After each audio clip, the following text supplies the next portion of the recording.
ومن دخله كان آمنا وقال تعالى وإذ يرفع إبراهيم القواعد من البيت وإسماعيل ربنا تقبل منا إنك أنت السميع العليم وقال النبي صلى الله عليه وسلم إن للحجر الأسود لسانا وشفتين وشهد من استلمه بحق أو كما قال عليه الصلاة والسلام محبة الشهادة شوائي درود إبراهيم اللهم صل على محمد وعلى آل محمد كما صليت على إبراهيم وعلى آل إبراهيم إنك حميد مجيد اللهم بارك على محمد وعلى آل محمد كما باركت على إبراهيم وعلى آل إبراهيم إنك حميد مجيد بلغ العلا بجماله كشف الدجى بجماله حسنت جميع خصاله صلوا عليه وآله সম্মানিত হযরত উলামায়ে কেরাম উপস্থিত মুসল্লিনে ইজম মহান আল্লাহ রাব্বুল আলামিনের দরবারে লক্ষ কোটি শুকরিয়া আদায় করছি যে মহান রব্বুল আলামিন আমাকে আপনাকে মুসলমান হিসেবে কবুল করেছেন, আমাকে আপনাকে ঈমান দান করেছেন, ইসলাম দান করেছেন। আমরা পড়তে পেরেছি লা ইলাহা ইল্লাল্লাহ মুহাম্মাদুর রাসূলুল্লাহ সাল্লাল্লাহু আলাইহি ওয়াসাল্লাম। প্রশংসা জ্ঞাপন করছি সে মহান রব্বুল আলামিনের আলিশান দরবারে যিনি আমাদেরকে আতায়ে নামদার তাজদারে মদিনা সরকারে দু আলম নবিয়ুল আম্বিয়া শফিউল মুজনিবিন খাতামুন নবিয়্যিন আফতাবুন নবুওয়া রাহমাতুল লিল আলামিন নবী মুহাম্মদুর রাসূলুল্লাহ সাল্লাল্লাহু আলাইহি ওয়াসাল্লামের উম্মত হিসেবে কবুল করেছেন। সেজন্য মহান রব্বুল আলামিনের দরবারে শুকরিয়া আদায় করে অন্তরের অন্তঃস্থল থেকে সবাই একবার বলে নিচ্ছি আলহামদুলিল্লাহ। জবান খুলে প্রাণ ভরে আরেকবার বলছি আলহামদুলিল্লাহ। রব্বানা লাকাল হামদ হামদান কাসীরান তাইয়িবান মুবারাকান ফীহি। মুহাব্বতের সাথে সবাই বলছি সুবহানাল্লাহ আলহামদুলিল্লাহ ওয়া লা ইলাহা ইল্লাল্লাহ আল্লাহু আকবার। আমরা যারা এই জিকিরগুলো মনের গভীর থেকে আল্লাহ পাকের মহব্বতে আমরা যারা এই জিকিরগুলো পড়লাম, আমাদের প্রত্যেকের আমল নামায় জান্নাতের ভেতরে প্রত্যেকের আমল নামায় 4টি করে গাছ রোপণ হয়ে গিয়েছে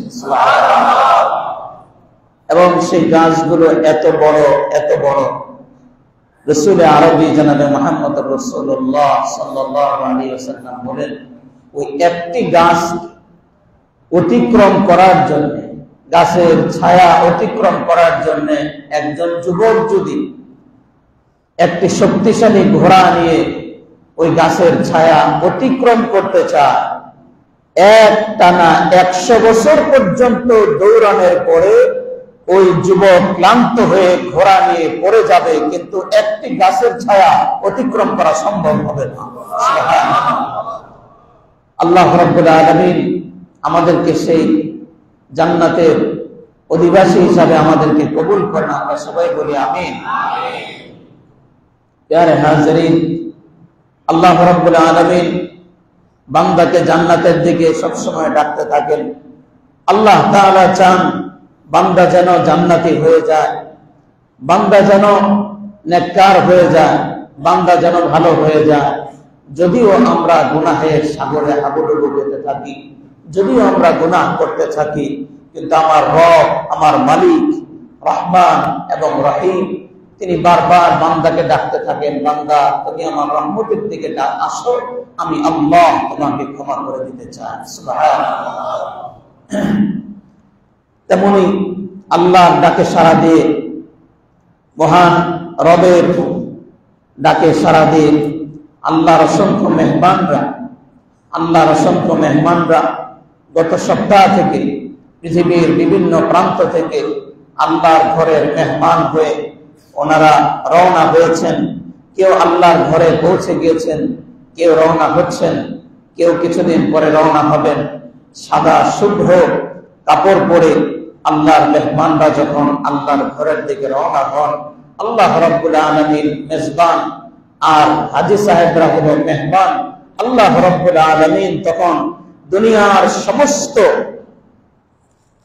সমস্ত গাছ গাছালি, পাহাড় পর্বত, নদী নালা, সব সৃষ্টিকে আল্লাহ তাআলা বলে রাখেন, মানুষ এবং জিন ছাড়া যত মাখলুক আছে সব মাখলুককে আল্লাহ তাআলা বলতে থাকেন, আমার বান্দারা, আমার মেহমানরা সাদা কাপড় পরে আমি আল্লাহর ঘরে রওনা হচ্ছে। তারা যখন লাব্বাইক বলতে থাকবে, তোমরাও তাদের সঙ্গে লাব্বাইক আল্লাহুম্মা লাব্বাইক বলতে থাকবে। সুবহানাল্লাহ। হাদিস শরীফে এসেছে, হাজী সাহেবরা যখন লাব্বাইক আল্লাহুম্মা লাব্বাইক বলে রওনা হন, তখন তার আশপাশে যত গাছ গাছালি, পাহাড় পর্বত, নদী নালা, যত মাখলুক আছে সব তার সঙ্গে তালবিয়া পড়তে থাকে, লাব্বাইক করতে থাকে। সুবহানাল্লাহ। আল্লাহ তাআলা যেন আমাদেরকে জীবনে একবার হলেও আল্লাহর ঘরের মেহমান হওয়ার মতো তৌফিক আমাদেরকে দান করেন। আমরা সবাই মুহাব্বতের সাথে বলি আমিন। প্যারে হাজরিন, আল্লাহর ঘরের মেহমান হওয়ার ইচ্ছা আমাদের প্রত্যেকের মনে কম বেশ আছে। আল্লাহর ঘরের ইতিহাসটা আমাদেরকে প্রথমে জানতে হবে, এরপরে এই হজ্জের মাসে কি কি ইতিহাস আছে আমরা সেগুলো জানবো ধারাবাহিকভাবে। আজকে আমরা জানবো প্রথমেই কাবা শরীফ নির্মাণের ইতিহাস। আল্লাহ রাব্বুল আলামিন কাবা নির্মাণের ইতিহাস কোরআন কারীমের সূরা আলে ইমরানের 96 নম্বর আয়াতে 4 নম্বর পারার প্রথম পৃষ্ঠা, সূরা আলে ইমরানের 96 নম্বর আয়াতে আল্লাহ তাআলা আলোচনা করেছেন। আল্লাহ পাক বলছেন, ইন্না আউওয়ালা বাইতিন ওয়াদি'a লিন-নাস লাল্লাযী বিবাক্কাতা মুবারাকান ওয়া হুদাল লিল-আলামিন। ইন্না আউওয়ালা বাইতিন ওয়াদি'a লিন-নাস, আল্লাহ রাব্বুল আলামিন বলছেন, আল্লাহর ইবাদত করার জন্য সর্বপ্রথম মানুষ যেন ইবাদত করতে পারে, ওয়াদি'a লিন-নাস, মানুষের জন্য যে ঘর আমি আল্লাহ পাক নির্মাণ করে দিয়েছি, সেই ঘরটা হলো লাল্লাযী বিবাক্কাতা মুবারাকান, সেই ঘরটা বাক্কায় অবস্থিত, যেটাকে বর্তমানে মক্কা বলা হয়। মুবারাকান, বরকতময় ঘর। এত বরকতময় ঘর, মুফাসসিরিন কিরাম বলেছেন আল্লাহ রাব্বুল আলামিন কাবা শরীফকে বরকতময় বলেছেন, কেননা কাবা শরীফের চারপাশে যেমন আল্লাহ বরকত দিয়ে রেখেছেন, ঠিক তেমনি ভাবে যারা কাবা শরীফ তওয়াফ করার জন্য যাবে, হজ কিংবা উমরা করার উদ্দেশ্যে, কাবা তওয়াফের উদ্দেশ্যে, কাবা জিয়ারতের জন্য যারা যাবে, আল্লাহ তাদের জীবনের মধ্যে বরকত দান করে দিবেন। সুবহানাল্লাহ। মুবারাকান ওয়া হুদাল লিল আলামিন। এরপরে আল্লাহ বলছেন ওয়া হুদাল লিল আলামিন, এই কাবা শরীফ হলো গোটা বিশ্ববাসীর জন্য হেদায়েতের কারণ। সুবহানাল্লাহ। শুধু কাবা শরীফ দেখেই পৃথিবীতে বহু মানুষ কোনো বয়ান ছাড়া, কোনো অর্থ পড়া ছাড়া, শুধু কাবা শরীফ দেখেই অসংখ্য মানুষ কালেমা পড়ে মুসলমান হয়েছে। সুবহানাল্লাহ।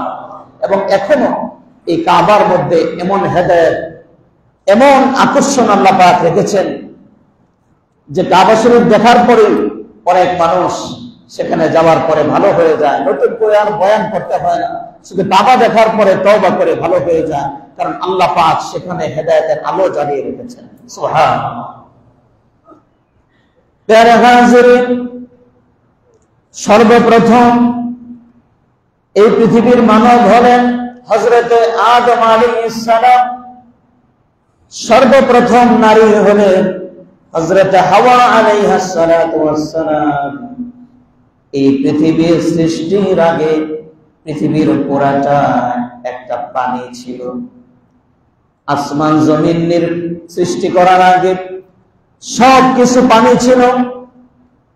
আল্লাহ রাব্বুল আলামিন পৃথিবী সৃষ্টি করার 2000 বছর আগে ঠিক কাবা শরীফ বরাবর উপরে, ষষ্ঠ আসমানের উপরে একটি ঘর নির্মাণ করেছেন, সেটার নাম হলো বাইতুল মামুর।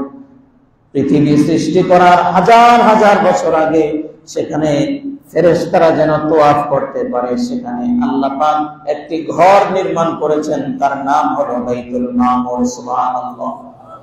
হাজার বছর আগে সেই বাইতুল মামুরে ফেরেশতারা তোয়াফ করে, ফেরেশতারা তোয়াফ করে পৃথিবী সৃষ্টি করার আগ থেকে। তো তোয়াফ চলে, আর সেখানে প্রতিদিন ফেরেশতাদের একসঙ্গে 70,000 ফেরেশতা তোয়াফ করার জন্য প্রবেশ করে। এই 70,000 ফেরেশতা তোয়াফ করার পরে ওনারা চলে যাওয়ার পর নতুন করে আরো 70,000 ফেরেশতা আসে। হাদিস শরীফে এসেছে এই 70,000 ফেরেশতা তোয়াফ করে যাওয়ার পর কিয়ামত পর্যন্ত এভাবে প্রত্যেক মুহূর্তে 70,000 7 চক্কর দেওয়ার পরে 70,000 যে বের হয়ে গেছে, কিয়ামত পর্যন্ত তারা নতুন করে আর দ্বিতীয়বার সিরিয়াল পাবে না। সুবহানাল্লাহ। এত কোটি কোটি ফেরেশতা আল্লাহ তাআলা তৈরি করে রেখেছেন, যারা আসমানে শুধু বাইতুল মামুর তোয়াফ করার জন্য যারা সিরিয়ালে আছে। সুবহানাল্লাহ।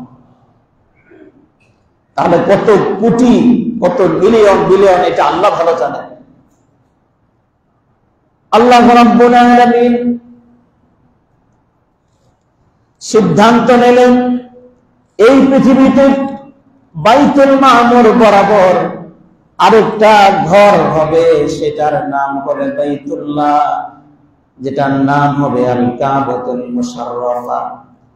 কাবা শরীফ বাইতুল মামুর বরাবর হবে।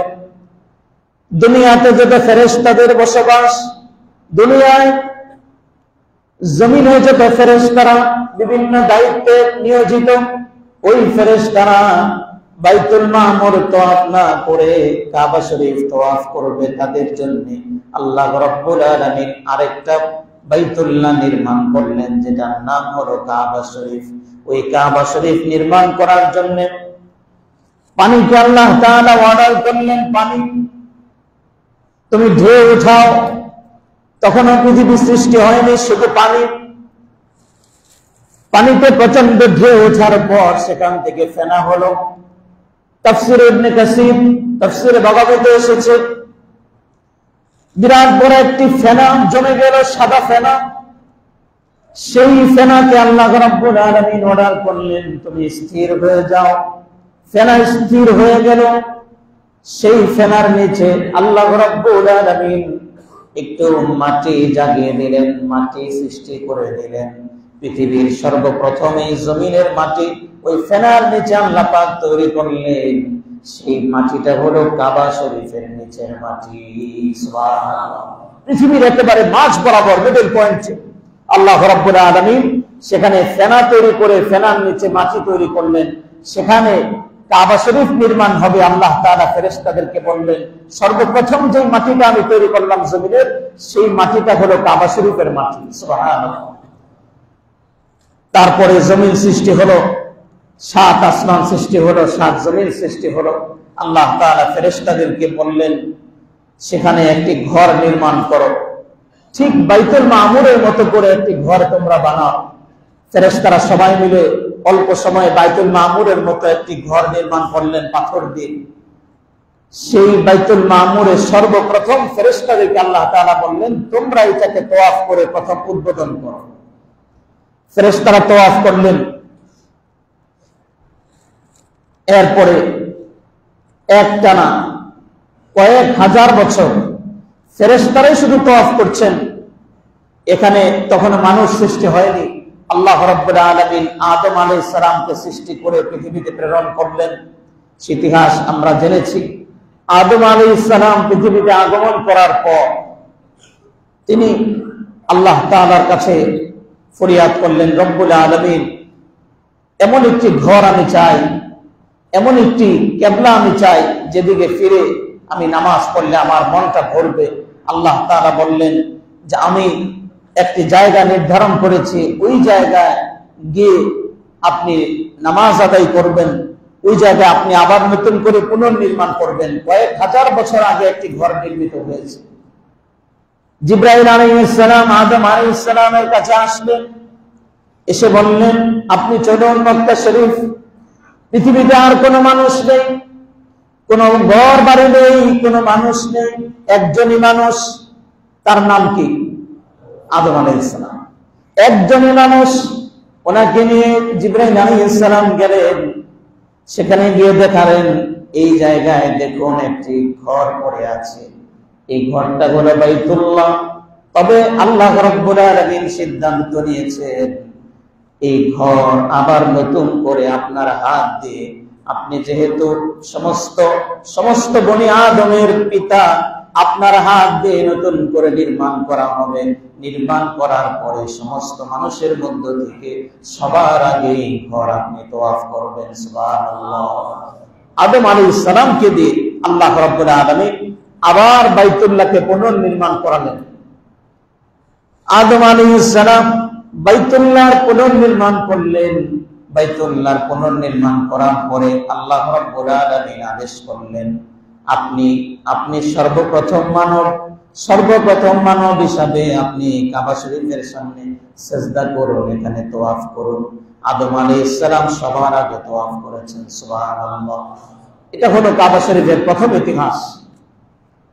আদম আলাইহিস সালাম কাবা শরীফ নির্মাণ করার 40 বছর পরে আল্লাহ রাব্বুল আলামিন আদেশ করলেন, এবার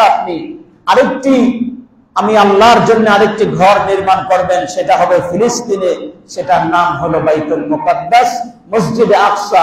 আরেকবার বলি সুবহানাল্লাহ। আদম আলাইহিস সালাম কাবা শরীফ থেকে চলে গেলেন ফিলিস্তিনে, সেখানে গিয়ে মসজিদে আকসা নির্মাণ করলেন নিজের হাতে। সুবহানাল্লাহ। সাথে জিবরাইল আলাইহিস সালাম সহযোগিতা করছেন। মসজিদে আকসা আদম আলাইহিস সালামের হাতে সর্বপ্রথম নির্মিত হলো। বুখারী শরীফে এসেছে, রাসূল করিম সাল্লাল্লাহু আলাইহি ওয়াসাল্লাম বলেছেন, বাদা 40 সানা, 40 বছর পরে বাবা আদম আলাইহিস সালাম নির্মাণ করলেন মসজিদে আকসা। এরপরে ফিরে আসলেন।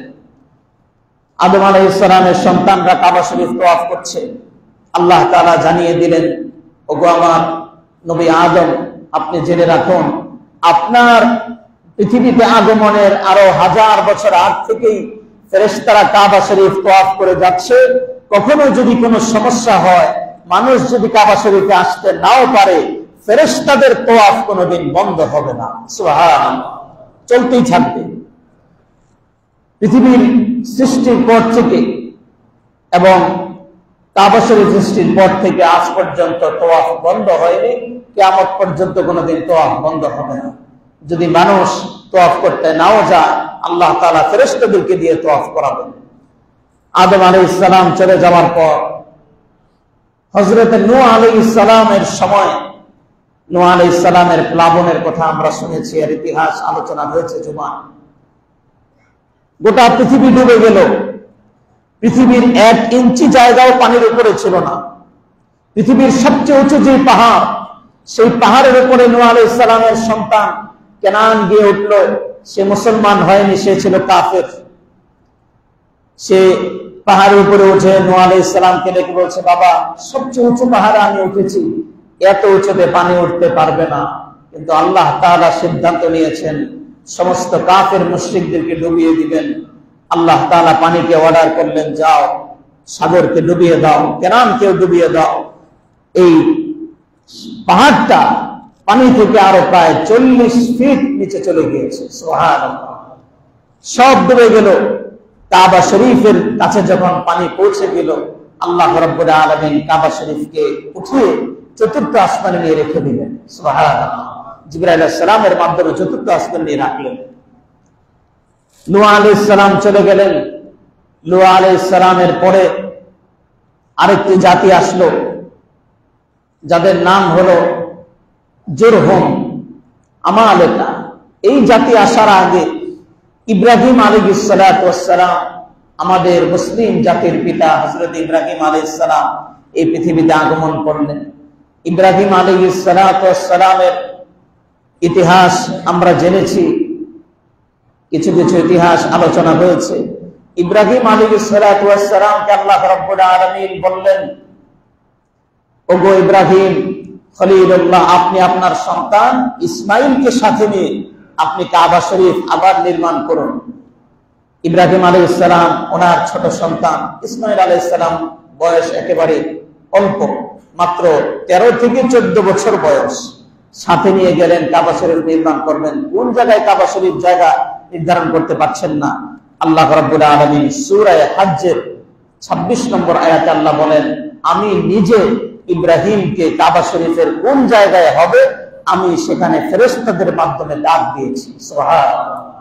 আল্লাহ তাআলা বলেন, ওয়া ইয বাওয়া'না লিইব্রাহিমা মাকানাল বাইতি আল্লা তুশরিক বি শাইআন ওয়া তাহহির বাইতিয়া লিত-তাইফিন والعاكفين والركع السجود। আল্লাহ তাআলা বলেন, আমি ইব্রাহিমকে জায়গা নির্ধারণ করে দিলাম ফেরেশতাদের মাধ্যমে। ইব্রাহিম আলাইহিস সালাতু ওয়াস সালাম কাবা নির্মাণ করার জন্য সেখানে উপস্থিত হলেন। হযরত জিবরাইল আলাইহিস সালাতু ওয়াস সালাম কতটুকু জায়গা জুড়ে কাবা শরীফ হবে অতটুকু জায়গা নির্ধারণ করে দিলেন হাত দিয়ে। তারপরে যতটুকু কাবা শরীফ যতটুকু উঁচু হবে ততটুকু পরিমাণ নির্মাণ করার জন্য পাথর বালি সব কিছু উপস্থিত করে দিলেন। ইব্রাহিম আলাইহিস সালাতু ওয়াস সালাম কাবা শরীফ নির্মাণ শুরু করলেন। মোটামুটি ওনার মাথা পরিমাণ যখন উঁচু হয়ে গেল আর উপরে নাগাল পাচ্ছেন না, আল্লাহ রাব্বুল আলামিনের কাছে ইব্রাহিম আলাইহিস সালাতু ওয়াস সালাম দোয়া করলেন, রব্বুল আলামিন কাবা শরীফ তার অনেকটুকু উঁচু করতে হবে, আমি এখন কি করতে পারি? আল্লাহ রাব্বুল আলামিন জিবরাইল আলাইহিস সালামকে বললেন, জিবরাইল, আমার বন্ধু ইব্রাহিম খলিলুল্লাহ, আমি তাকে দিয়ে কাবা শরীফ নির্মাণ করব। জান্নাত থেকে একটি পাথর নিয়ে যাও, পাথরটা নিয়ে ইব্রাহিম আলাইহিস সালামের সামনে রাখো। আমার বন্ধুকে বলবেন, পাথরে পাড়া দেওয়ার পর আমি আল্লাহ এমন কুদরতে লিফটের ব্যবস্থা করে দিব, যখন যতটুকু উপরে ওঠার প্রয়োজন হবে পাথর তাকে নিয়ে উপরে উঠতে থাকবে। সুবহানাল্লাহ। এটা কোনো গল্প কাহিনী নয়, এটা কোনো গল্পের কাহিনী নয়। আল্লাহ রাব্বুল আলামিন জান্নাত থেকে পাথর পাঠালেন, নরম একটি পাথর পাঠালেন। দুনিয়ার কোন পাথরের সাথে এটার মিল নেই। দুনিয়ার পাথর লোহা দিয়ে আঘাত করার পর পাথর ভাঙতে হয়। ইব্রাহিম আলাইহিস সালামের কাছে জিবরাইল আলাইহিস সালাম যে পাথর এনে দিলেন সেই পাথরের নাম হলো মাকামে ইব্রাহিম। মাকামে ইব্রাহিম হাতে পাওয়ার পর ইব্রাহিম আলাইহিস সালাম রাখলেন। জিবরাইল আলাইহিস সালাম বললেন, আপনি এটাতে পাড়া দিয়ে নির্মাণ কাজ করতে থাকুন, যখনই উপরে ওঠার প্রয়োজন হবে আপনার বলতে হবে না, কুদরতের লিফট আপনাকে নিয়ে চলতে থাকবে। সুবহানাল্লাহ। ইব্রাহিম আলাইহিস সালাম পাথরে পাড়া দিলেন।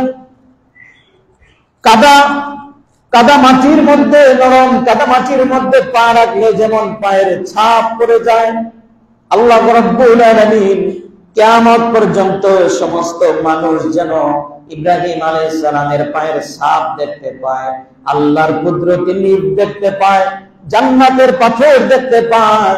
এজন্য আল্লাহ রাব্বুল আলামিন ইব্রাহিম আলাইহিস সালাম পাথরে পা দেওয়ার সঙ্গে সঙ্গে মাটির মতো সেখানে পায়ের ছাপ বসিয়ে দিয়েছেন। সুবহানাল্লাহ। পায়ের ছাপ বসে গেল সেখানে। ইব্রাহিম আলাইহিস সালাম পুরা কাবা শরীফের কাজ কমপ্লিট করলেন। তারপরে জিবরাইল আলাইহিস সালামের কাছে জানতে চাইলেন, এই পাথরটা আমি কি করব?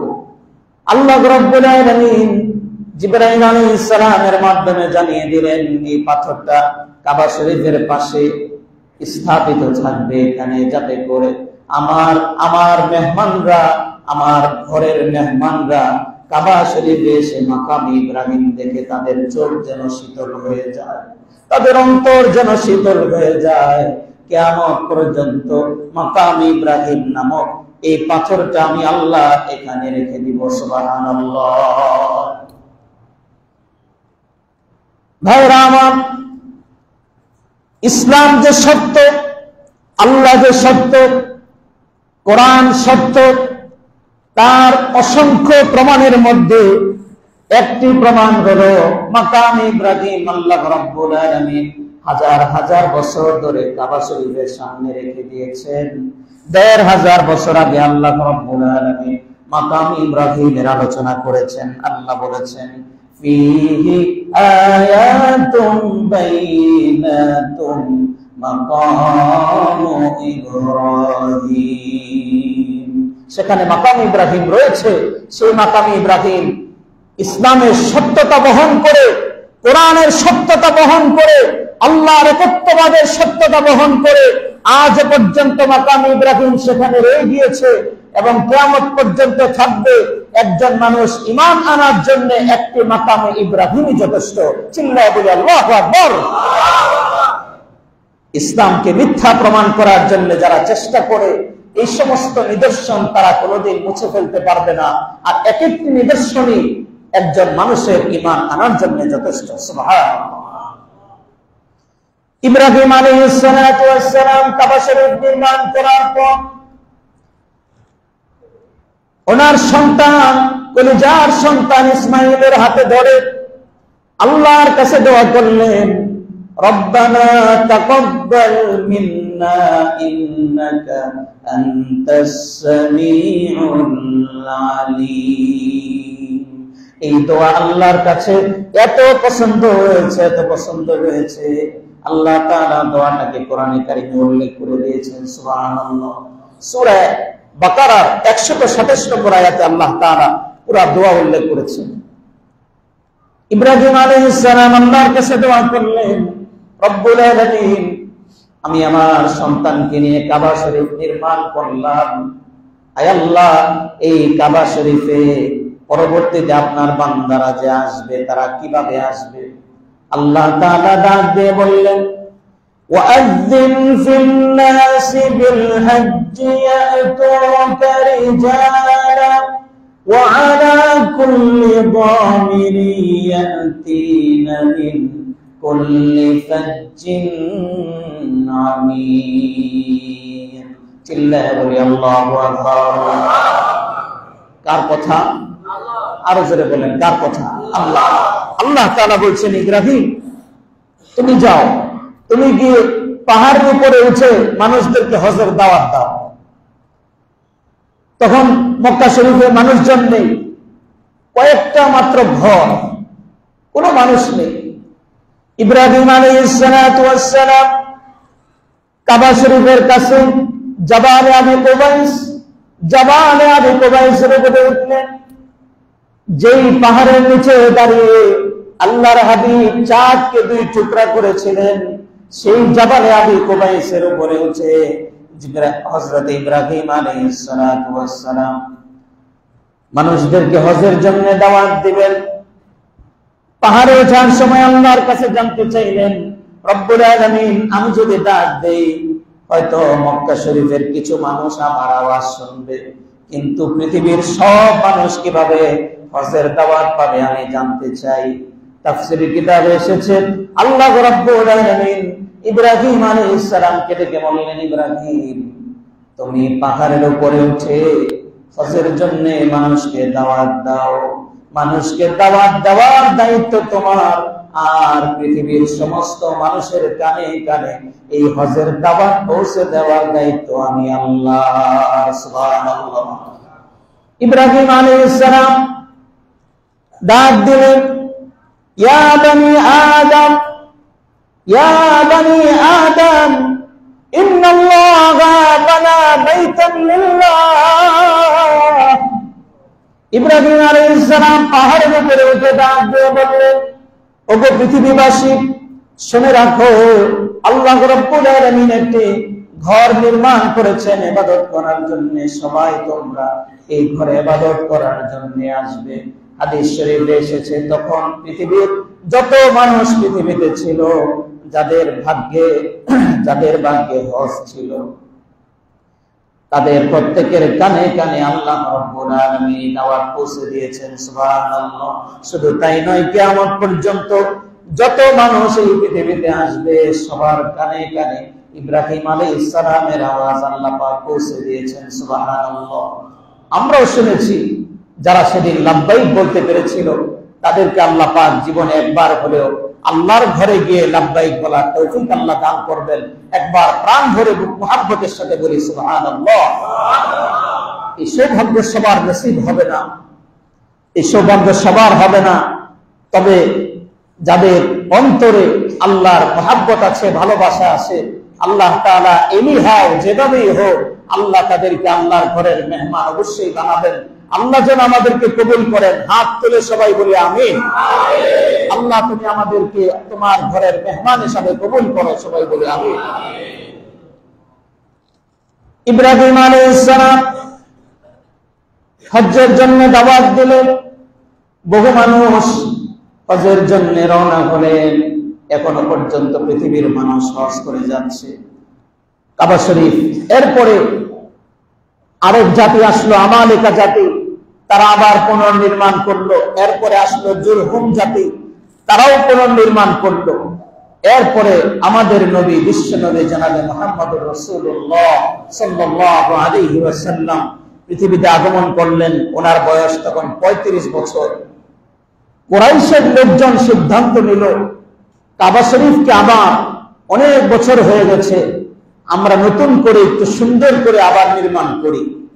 ওনারা আবার পুনর্নির্মাণ করার জন্য সিদ্ধান্ত নিলেন। কুরাইশ বংশের যত ধরনের গোত্র ছিল সবাই মিলে সিদ্ধান্ত নিল, আমাদের যত হালাল টাকা আছে, আমরা যারা কোনোদিন কোনো মানুষের টাকা মেরে খাইনি, যারা কোনোদিন জুলুম করে মানুষের কাছ থেকে টাকা নেয়নি, এরকম হালাল টাকা সবাই একসাথে জমা করে এরপরে নির্মাণ করব। সবাই হালাল টাকা জমা করে যখন নির্মাণ কাজ শুরু করলো, দেখলো যে কাবা শরীফ যত বড় করে আগে ছিল, এত বড় করে নির্মাণ করতে গেলে এই টাকায় কুলাবে না। তখন একটু ছোট করে নির্মাণ করলো। উত্তর দিকটা একটু কমিয়ে আনা হলো। বর্তমানে যেটাকে বলা হয় হাতিমে কাবা।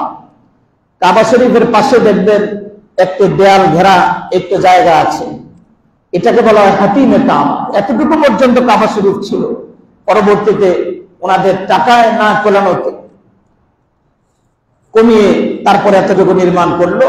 তবে এতটুকু কাবা শরীফের অংশ, কোন ব্যক্তি যদি কাবা শরীফে ঢুকতে চায়, এই হাতিমে কাবার ভেতরে, এই দেয়ালের ভেতরে ঢুকলেই সে কাবা শরীফে ঢোকার সমপরিমাণ সওয়াব লাভ করবে। সুবহানাল্লাহ। আলহামদুলিল্লাহ, আমাদের ঢোকার সৌভাগ্য হয়েছে। আল্লাহ যেন সবাইকে সেখানে যাওয়ার তৌফিক দান করেন, আমিন। কুরাইশ বংশের তারা সবাই মিলে কাবা শরীফ মোটামুটি যখন নির্মাণ করা শেষ, এবার হজরে আসওয়াদ কাবা শরীফের এক কোনায় স্থাপিত। এই হজরে আসওয়াদটা নবীজি বলেছেন এটা জান্নাতের মধ্যে ছিল, এটা একবারে দুধের মতো সাদা ছিল। কিন্তু পৃথিবীতে আসার পরে এই হজরে আসওয়াদের মধ্যে আল্লাহ রাব্বুল আলামিন এমন কুদরত রেখেছেন, এই হজরে আসওয়াদে কেউ যদি চুমা দেয়, তাহলে এই চুম্বন করার সাথে সাথে তার জীবনের সমস্ত গুনাহ মাফ হয়ে যায়। সুবহানাল্লাহ। এবং তার গুনাহগুলো এই পাথর খেয়ে ফেলে, পাথরটা আস্তে আস্তে কালো হতে থাকে, কারণ গুনাহের রং হলো কালো। নবীজি বলেছেন সাওয়াদাতহু খাতায়া বানি আদম, এখন হজরে আসওয়াদকে রাখবে, এটা নিয়ে কুরাইশের মধ্যে সব গোত্রের প্রধানরা বসতো। হজরে আসওয়াদকে স্থাপন করবে, এটা নিয়ে ঝগড়া লেগে গেল। এক পর্যায়ে সবাই মিলে বলল, আমরা সবাই যুদ্ধ করে যারা জয়লাভ করতে পারবো তারাই এই হজরে আসওয়াদ রাখবো, যারা পরাজিত তারা রাখতে পারবে না। সবাই মিলে তরবারি বের করলো যে যুদ্ধ করার পর এরপরে হজরে আসওয়াদ রাখা হবে। এর মধ্যে একজন অত্যন্ত বুদ্ধিমান ছিলেন, তিনি বললেন যে না, আমরা একটা সিদ্ধান্ত নেই, আগামীকাল সকালে একেবারে সূর্যোদয়ের সঙ্গে সঙ্গে সর্বপ্রথম আগামীকাল সকালে যিনি কাবা শরীফে উপস্থিত হবেন তিনি সিদ্ধান্ত নেবেন হজরে আসওয়াদ কিভাবে রাখতে হয়। সারা রাত কুরাইশের লোকজন বসা, নবীজি জানেন না কি সিদ্ধান্ত হয়েছে, কি সিদ্ধান্ত হয়েছে নবীজি জানেন না। সকালবেলা বড় বড় গোত্র প্রধানরা বসা, সবাই মিলে তাকিয়ে দেখে সুবহে সাদিকের সময় সবার আগে যিনি কাবা শরীফে প্রবেশ করতেছেন তিনি আর কেউ নন, তিনি মুহাম্মদুর রাসূলুল্লাহ সাল্লাল্লাহু আলাইহি ওয়াসাল্লাম। মুহাম্মদের সাথে বলি সুবহানাল্লাহ। যখন সবাই মিলে দেখতে পেল আল্লাহর হাবিব মুহাম্মদুর রাসূলুল্লাহ সাল্লাল্লাহু আলাইহি ওয়াসাল্লাম, তখনও তিনি নবী হননি। নবী হওয়ার আগে, নবুয়ত লাভ করার 5 বছর আগে, 35 বছর বয়স, তখনও নবুয়তের ডিক্লেয়ার হয়নি।